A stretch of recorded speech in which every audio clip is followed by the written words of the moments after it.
그래서 케이스 실러지수 개념으로 이제 미국의 집값을 계산해 보면 대략 최근 5년간 계산해 보면 한 20% 정도밖에 안 올랐어요. 아, 그래요? 예, 10대 주택 가격이 10대 도시지 10대 도시 기준으로 하면은요. 그러면 뭐 기껏해야 1년에 5%씩 정도 오른 거니까 10대가 에버리지는 많이 올랐다고 보기 어렵죠.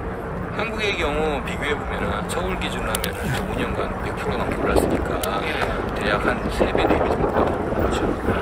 그러니까 소득 상승률에 비해서 집값 상승률은 다른 나라에 비해서 굉장히 가파랐고 그리고 부채 상승률도 가파르게 진행되고 있다. 그렇죠. 또 하나 또 하나 이제 얘기할 건 뭐냐면 중요한 게 있습니다. 이게 이제 결국에는 근본적인 원인은 사실 정부가 경기 부양을 위해서 결국에는 개인 부채 가격을 이용하는 거잖아요. 그렇죠. 그러면 이것을 끊는 방법은 뭘까요? 대출 규제를 해야죠.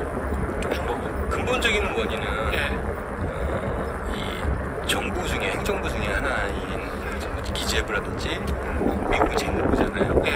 이쪽에서 경기 부양을 위한 부양책을 못 쓰게 해야죠.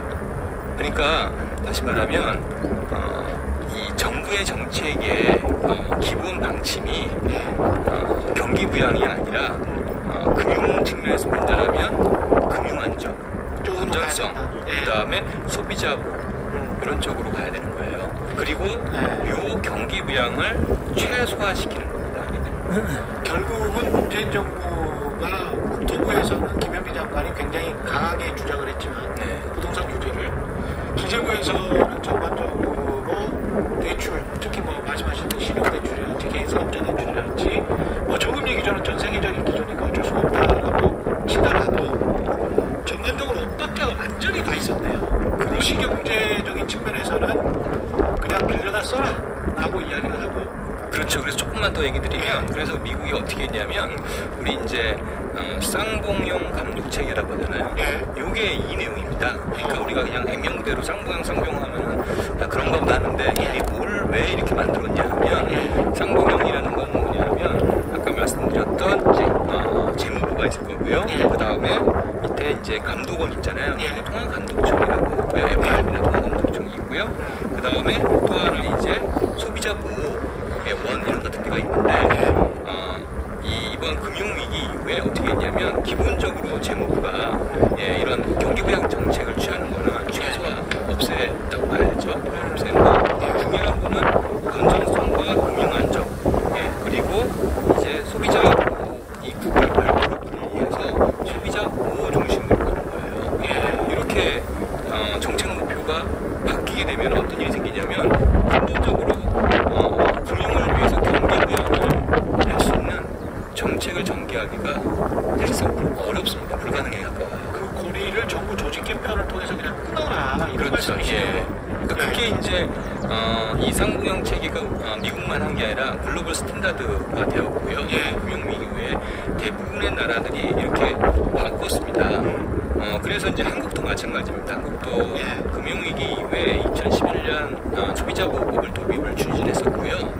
그 다음에 이제 마찬가지로 감독 체계를 변경하려고 했었습니다.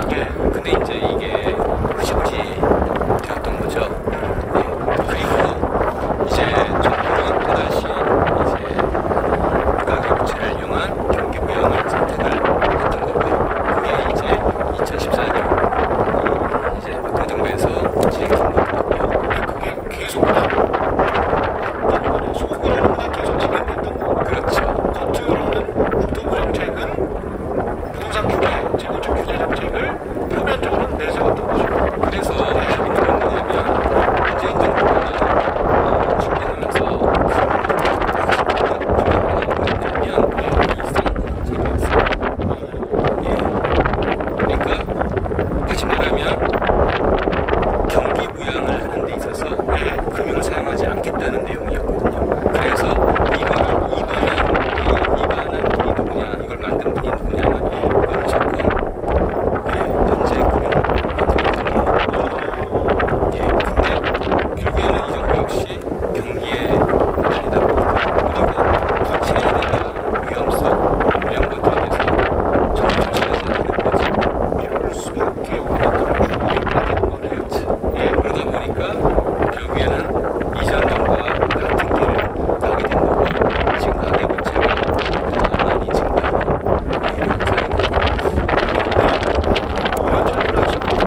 집값 그 얘기는 뭐냐면 그 제작을 받아들인다는 얘기는 뭐냐면 정부는 집값을 계속 올리겠다는 뜻이잖아요. 만일에 정부가 집값을 정상화한다. 어느 정도 집값이 과도하게 높아져서 조정이 필요하다고 판단한다면 집을 못 사게 해야죠. 그래야 그 사람들이 경제적인 피해를 최소화할 수 있는 거 아니에요. 지금 현재 그러니까 가격에 대한 집 가격에 대한 명확한 인식은 버블이다라는 인식이 있는 거네요. 그러니까 지금 못 사게 해야 된다. 제 개인적인 생각이요. 그건 이렇게 봐야죠. 나 이거를 아까 동일하게 미국식으로 DSR을 40%를 정해서 집을 산다라면 그래서 거기서 발생하는 원리금 상환 금액이 내가 감내할 수 있는 소득 내에서 이루어진다라면 그게 정상적일 거 아니에요. 근데 그런 사람 그럴 때의 집값을 우리가 추정할 수 있거든요.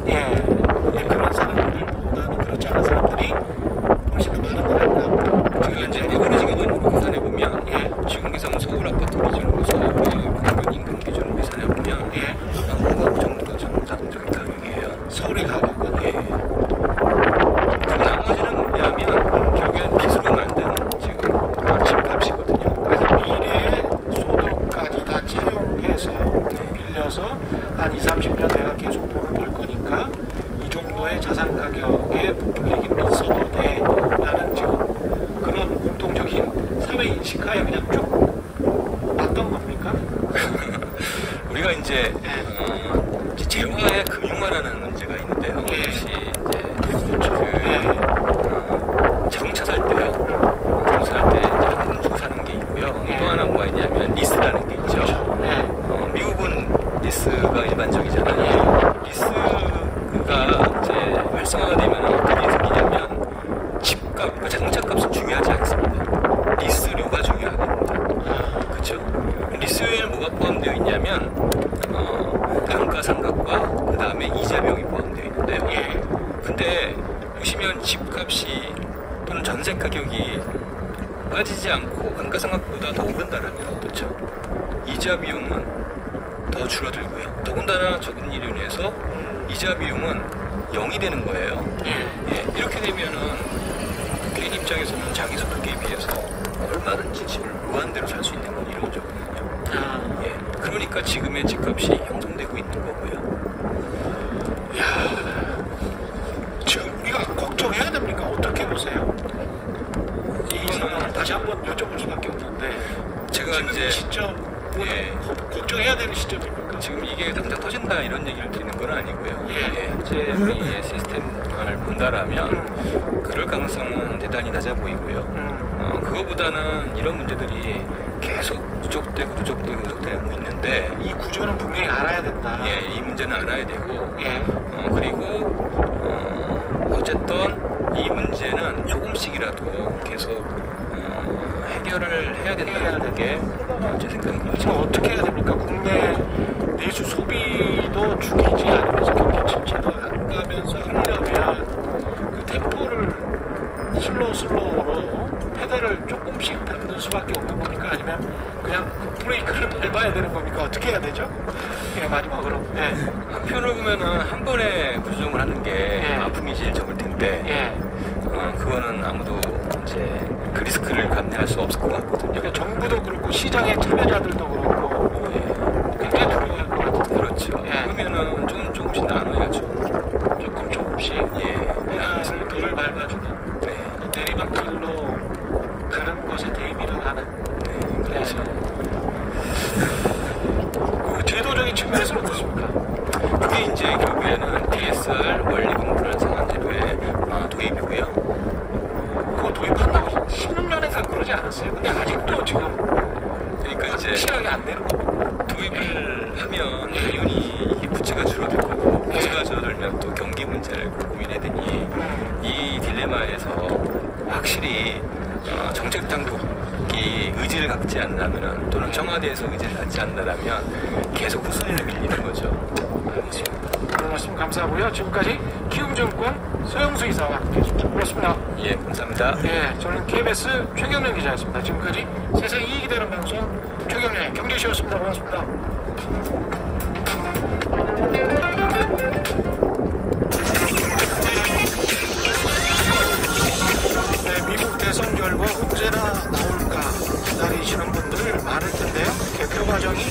주마다 조금씩 달라서 좀 시간이 걸릴 것 같습니다. 플로리다나 오하이오 같은 경우는 우편이나 사전 투표일 1, 2주 전부터 먼저 개표 작업을 진행해버리고 펜실베니아나 위스콘신 같은 곳은 투표가 완전히 종료될 때까지 기다렸다가 개표를 하기 때문에 각 주마다 개표 결과에 대한 발표가 들쭉날쭉합니다. 게다가 우편이나 사전 투표를 먼저 까면 바이든이 우세하게 나오고 당일 현장 투표에서는 트럼프가 우세하게 나오는 경향이 짙기 때문에 지금 현재로서 뭐라고 말하기가 힘든 상황입니다. 그래서 미국 뉴욕타임즈는 이런 식의 예측을 하고 있는데요. 계산상 플로리다, 조지아, 노스캐롤라이나 중 한 번만 바이든이 이겨도 오늘 밤까지 기다릴 필요 없이 바이든이 승리한다. 그러나 그렇지 않으면 누가 최종 승자가 될지는 며칠 더 기다려봐야 한다고 보도했습니다. 지금까지 개표 결과를 보면 세 지역 모두 트럼프가 이길 것 같습니다. 즉 결론은 며칠 더 기다려봐야 한답니다.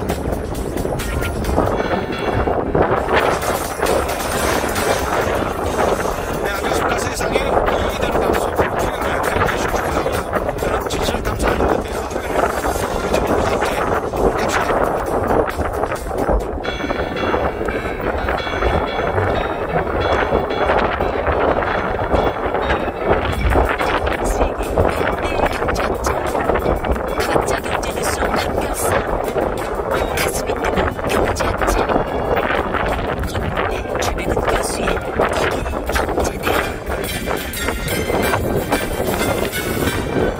경제고수만의 탁월한 식견과 통찰력, 경제 이슈를 분석하는 이게 경제다. 최혜건 경제학과 교수 나오십니다. 그 교수님은 미국 경제사를 전공하셨기 때문에 오늘 마침 미국 개표일이라 하이든님이 그러셨어요. 우편 투표까지 오늘 전부 다 개봉하냐 뭐 이렇게 물어보셨는데 펜실베니아 주의 지역 언론에 가서 제가 확인을 해보니까 금요일까지는 기다려야 되는 걸로 그렇게 나와 있더라고요. 그래서 우편 투표는 상당히 늦게 펜실베니아주는 개봉을 하기 때문에 지금 우편 투표로 나오는 걸 보면은 좀 많게는 8대2 정도가 바이든이 우세해요. 그래서 펜실베니아주 같은 경우는 90만 표가 지금 우편 투표인데 그걸 전혀 까지를 않았어요. 그런 상황에서 지금 펜실베니아주가 트럼프가 우세한 걸로 나오기 때문에 이게 지금 어떻게 될지 전혀 예측이 좀 불가능한 지금 상황으로 전개가 되고 있습니다. 근데 미국 투표가 이렇게 진행되고 있는 이 상황은 또 미국 경제사를 공부하시는 입장에서는 어떻게 보고 계시는지? 저는 미국의 시대가 저는 2000년 이후에 저물고 있다고 이렇게 표현하고 있거든요. 그러니까 이제 우리가 이제 이번에 코로나 재난 사태를 겪으면서 미국의 민낯을 봤잖아요. 세계 최고의 의료기술을 갖고 있는 나라의 모습이라고 상상할 수 없는 그 민낯을 보고 있잖아요. 그렇죠? 그 얘기는 뭐냐면은 미국이 우리가 전통적인 사고로 굉장히 어쨌든 간에 거인이죠, 거인. 근데 그 거인이 지금 우리가 뒤뚱뒤뚱하고 있는 거예요, 지금. 그렇죠. 하고 있는 건데. 그러니까, 사실 그 미국 전통적인 가치 기준을 본다면 트럼프라는 사람이 지난번 대선에서도 되게 어려운 인물이죠. 인물인데 이런 분이 그러니까 두 번이나 될 수 있다는 것은 어쨌든 간에 미국 국민들이 지지를 하는 사람이 상당히 있다는 얘기고요. 그렇죠. 그러면 그 미국 국민들이 그만큼 미국의 어떻게 보면은 과거의 미국의 세기에 미국의 시대에 가졌던 미국의 그 미국이 가졌던 그 여유로움이 많이 이제 손상된 거죠. 그게 이제 유전되고 약해진 거죠. 그러니까 여유가 없는 거예요. 미국의 이제 우리가 대표적인 저는 규범 중에 하나가 케어 문화입니다. 케어. 남들을 케어하는 배려. 그런데 이게 제가 90년대 제가 미국을 한번 방문했을 때 보니까는 80년대에서 굉장히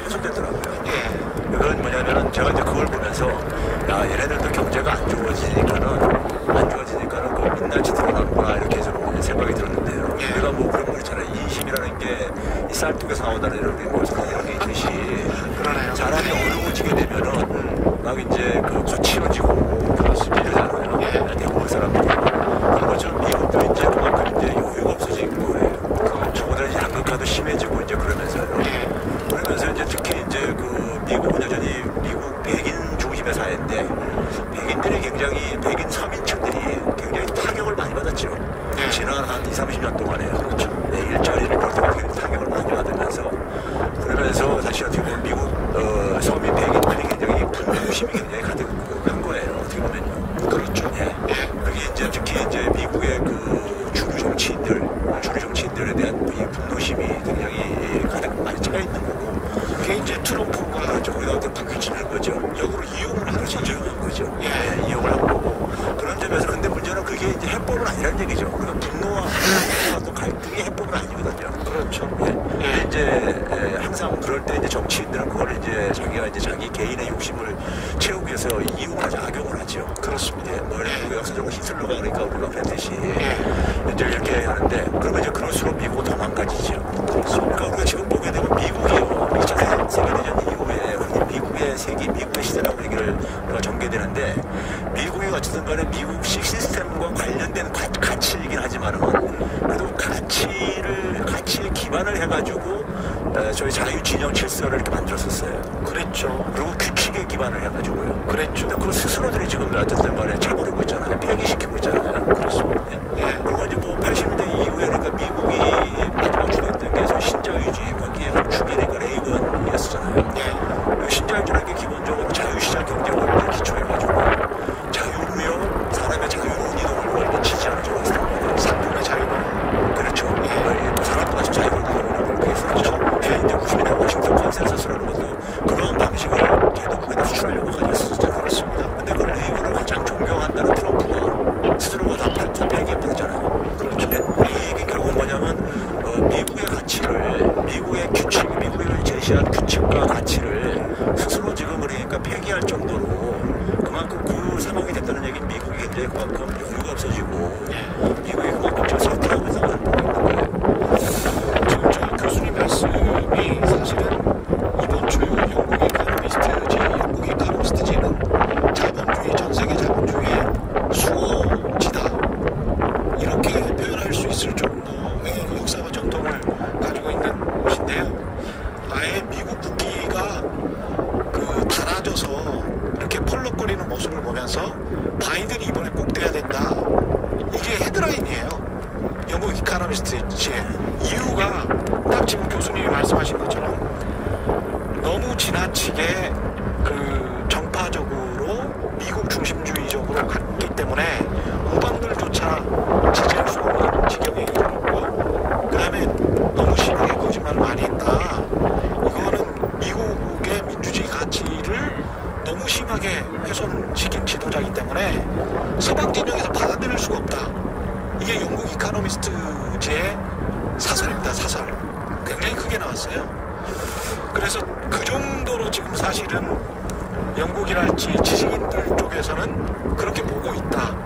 그런데 미국의 저항력 백인들은 트럼프를 지금 완고하게 지지하고 있는 그런 상황이죠. 근데 트럼프를 반대하는 사람들이요. 그러면 이제 바이든한테 이제 절대적인 지지를 보내줘야 되는데 바이든이 이제 그러한 이제 그 역할을 못 하고 있는 거죠. 매력이 없죠. 그러니까 바이든이 집권한다고 해가지고 사실 오바마 집권할 때 굉장히 많은 기대를 흑인 대통령, 최초 흑인 대통령이 있었기 때문에 그렇죠. 그래서 어떤 변화를 기대했는데 뚜껑을 다시 열어보니까 그렇게 큰 변화 없었고요. 그렇죠. 근데 이제 바이든이 집권한다고 해서 사실 뭐가 이렇게 달라질 것 같은가? 근본적으로 뭐가 달라질 것 같은가? 여기에 대한 사실 그러니까 그 믿음이 없는 거죠. 그렇죠. 트럼프 진영에 있는 사람들조차도요. 그러니까 트럼프 반대 진영은 결집력은 약하면서 반면에 트럼프 지지층은 굉장히 결집력은 강하단 말이에요. 그렇죠. 그게 이제 그러다 보니까 미국의 독특한 선거제도와 맞물려가지고 미국은 연방정부이기 때문에 우리나라 국민들이 잘 미국을 시스템을 모르시는 분들은 의아해할 수 있는데 미국은 연방정부고요. 연방정부라는 건 기본적으로 주정부의 독립성이 굉장히 강합니다. 주정부의 권한들이요. 그러니까 이 주정부에서 지금 그러니까 어떤 결정을 했을 때 그거를 그러니까 사실 어느 정도 그러니까 따를 수밖에 없는 그러니까 이런 부분도 있거든요. 그러니까 이제 그런 점에서 이제 그러니까는 이 미국의 미국의 지금 상황이라는 것은 미국의 가치를 전통적인 가치를 지켜내려고 하는 세력들이 어떤 새로운 모습을 새로운 비전을 제시를 못 해주고 있는 거죠. 그렇습니다. 그게 이제 결국은 이제 그러니까 트럼프라는 인물을 계속해서 어쨌든 간에 이렇게 그 지속시키게 되는 하나의 요인이라고 저는 생각이 들고요. 그게 결국은 미국의 활력을 계속 저하시킬 수밖에 없을 것이다 이렇게 생각합니다.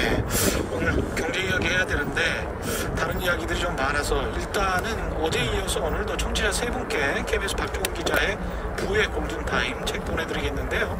어제 정말 많은 청취자 여러분의 문자 참여가 있었습니다.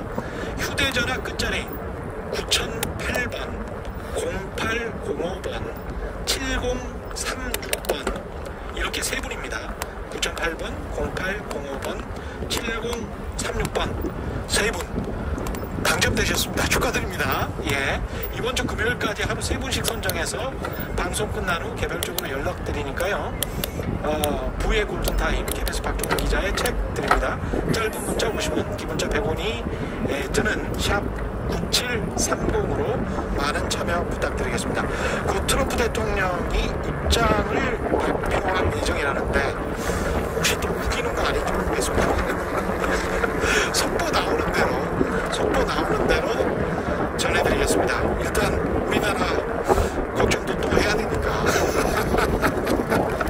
우리나라 걱정도 해야 돼요. 지금 서민들 전세난이 심각한데 그거는 뭐 사실이니까요. 이 상황을 어떻게 다 보고 계시는지 제가 이제 그 일전에도 몇 차례 얘기했지만 부동산 정책은 솔직히 이건 실패한 겁니다.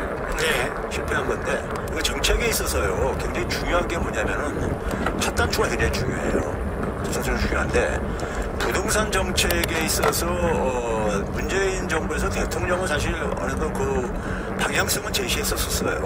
그러니까 소위 말해서 이제 부동산 시장을 인위적으로 부양시켜가지고 경기 활성화 이런 걸 안 하겠다. 그게 가계부채 부작용을 겪었었으니까요. 두 번째는 뭐냐면 부동산이라는 불로소득을 가지고 그러니까 이게 불을 튕기는 이런 것들도 이제 더 이상 이제 허용하지 않겠다 했단 말이에요. 그런데 결과론적으로 볼 때는 그게 다 지켜지지 않았죠. 그랬죠. 완전 방금의 실패인 거예요. 근데 그 정책을 위반하는 사람이 제가 항상 늘 쓰는 표현이 뭐냐 부동산 시장은 정상화시켜야 된다. 근데 계속 정부가 썼던 게 안정화라는 표현을 이제 쓴단 말이에요. 안정화요. 정상화라는 표현을 제가 그렇게 얘기해도 안정화라는 표현을 고집 부렸었어요. 그 안정화라는 것은 기본적으로 뭐냐면은 부동산 가격이 하락하는 급락하는 것도 싫어하는 거예요. 싫어하는 것이고 부동산 시장의 현상을 그냥 이렇게 지속을 하면서 지속시키는 건데 문제는 그러다 보니까는 부동산 시장의 주변 환경이 어떤 데 따라서 예를 들어서 유동성이 굉장히 풍부한다든가 이렇게 되면은 항상 불이 붙을 수 있는 이게 여지가 남아 있는 거예요. 정부가 그걸 그러니까 정상화시킬 의지가 없으니까요. 그래서 항상 대책도 뭐냐면 핀셋식으로 나왔었죠. 의지가 부족했다 말이에요. 그러니까 부동산 시장의 가격이 너무 과다하게 오른다는 상황에서 그걸 정상화시킨다는 것은 가격을 인하시킬 그러니까 우리가 이 가격까지 있어야 됐었던 것이고요. 그걸 위해서 대책은 이미 나와 있었어요. 뭐냐면은 다주택자들이 그러니까 매물을 내놓게 해야 된다. 유도를 해야 된다.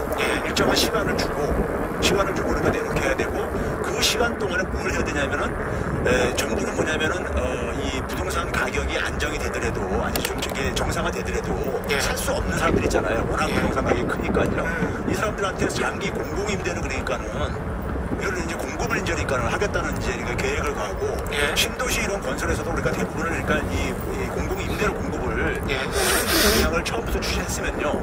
왜 그러냐면은 다주택자 매물을 내놓게 하게 된다는 얘기 뭡니까? 팔게 유도한다는 얘기잖아요. 그렇죠. 결국 뭐냐면은 기대 차익을 그러니까 없앤다는 얘기입니다. 그렇죠. 통해서요.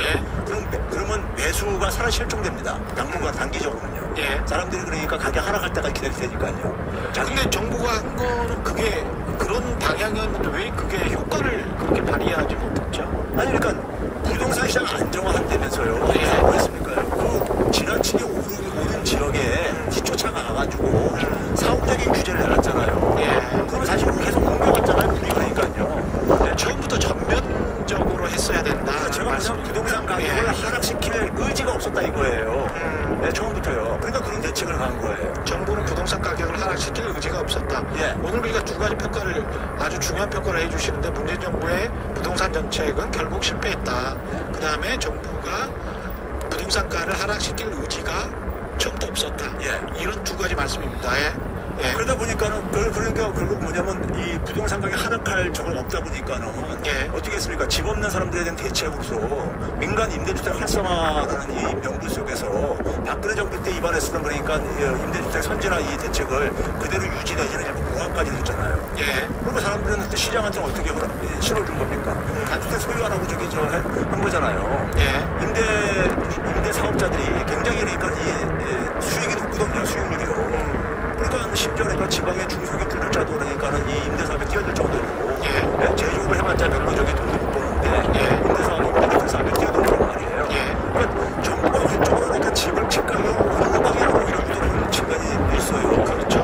그러다 보니까 집 가격 오르니까 일반 국민들은 문제 이제 못 믿고 있다가 매수를 안 하고 있다가 그러니까 거기에 대해서 이렇게 사실 뒤통수 같은 느낌이 들고 그리고 이제 그 불만 잠깐 쌓여지면서 그래서 오래 들어와가지고 그게 이제 폭발할 지경가 된 거죠. 그 시시한 정책에 대한 부심이요.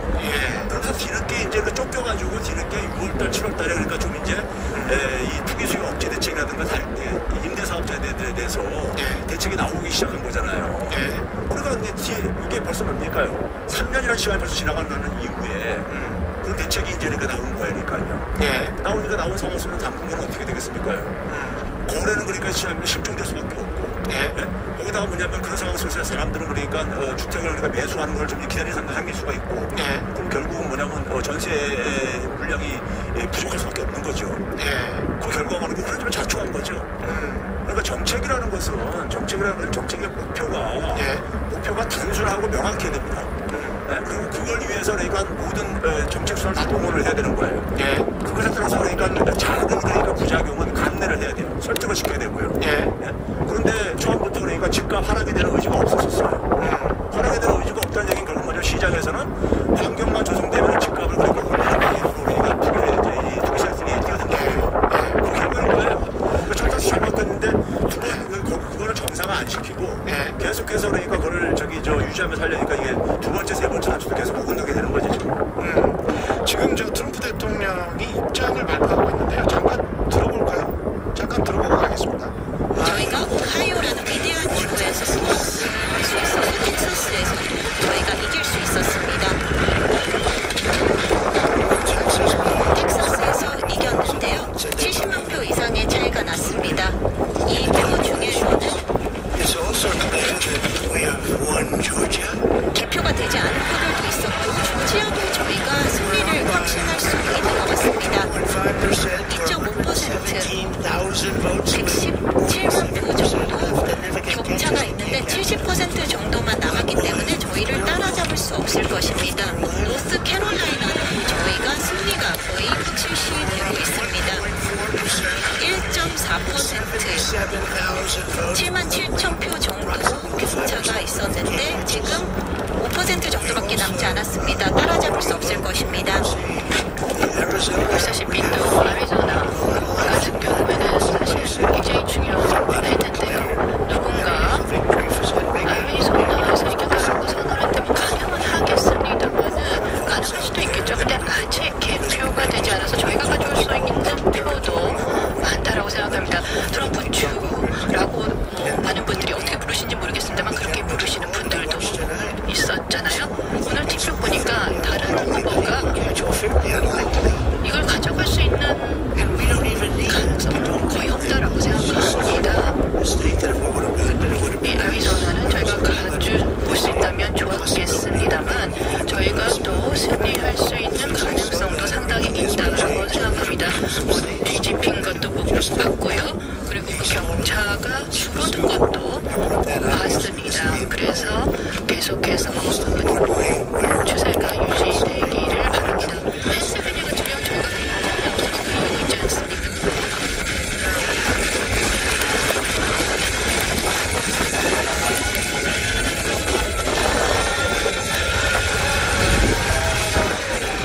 지금까지 트럼프 대통령 입장 발표를 1TV로 들어봤는데요.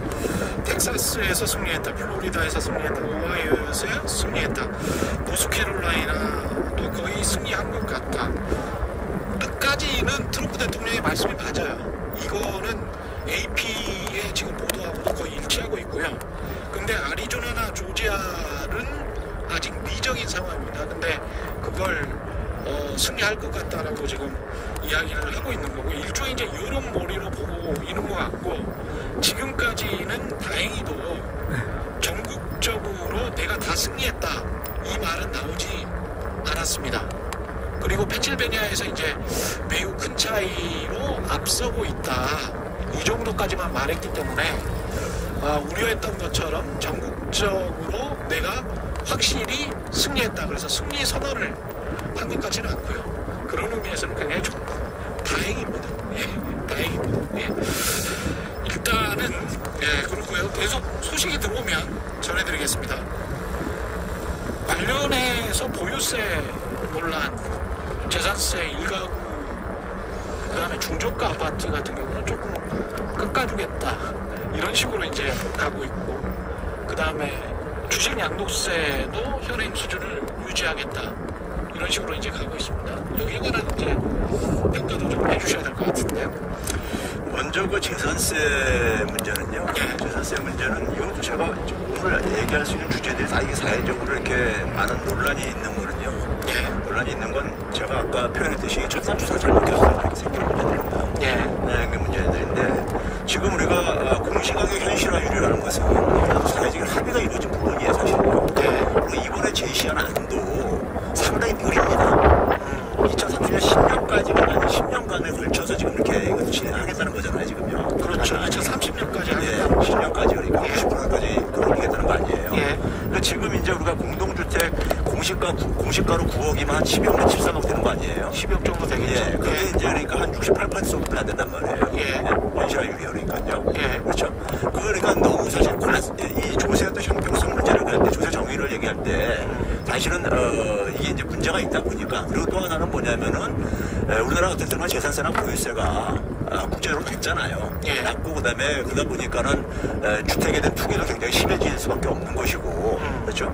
그래서 이거는 이제 우리가 그 현실화율을 그러니까 우리가 이렇게 좀 더 저는 오히려 더 빨리 해야 된다고 생각이 들고요. 그런데 문제는 그 상황 속에서 어쨌든 간에 일반 주택 소유자들 입장 속에서 특히 서민들 같은 경우는 아무래도 뭐 세금 드니까 좋아할 사람 없죠. 그렇죠. 집값도 오르게 되면은 뭐 이 공시가격 현실화 안 시켜도 세금은 오르니까요. 그런데 요즘같이 경제적으로 어려운 상황 속에서 좋아할 일은 없죠. 없는데 문제는 뭐냐면요. 이 문제를 어떻게 저는 결합시켰으면 좋겠냐면은 재산세라든가 보유세는 강화를 해야 돼요. 그럼 그 세수 중대에 따라서 세금이, 그러니까 재산이 있는 사람이 세금을 더 많이 내게 되면은 재산이 없는 사람하고의 사이에는 형평성은 강화되는 거잖아요. 그렇죠. 그 대신 뭐냐면 세금을 내는 부담이 만약에 증가하게 된다면은 그 세금 거둔 거를 대다수 국민들한테 혜택을 돌려주자 이거예요. 그러니까 예를 들어서 그러니까 뭐 상위 한 10% 정도라든가 상위 한 5% 정도만 그러니까 실질적인 부담을 갖게 하고 나머지 국민들한테, 그러니까 무주택자를 포함해가지고 대다수 국민들한테 그러니까 그 세금 거둔 걸 돌려주자 이거예요. 우리가 뭐 흔히 뭐 기본소득이라는 표현을 안 쓰더라도 서로 돌려주게 되면은 자기 세금 낸 것만큼은 내가 돌려받는다면은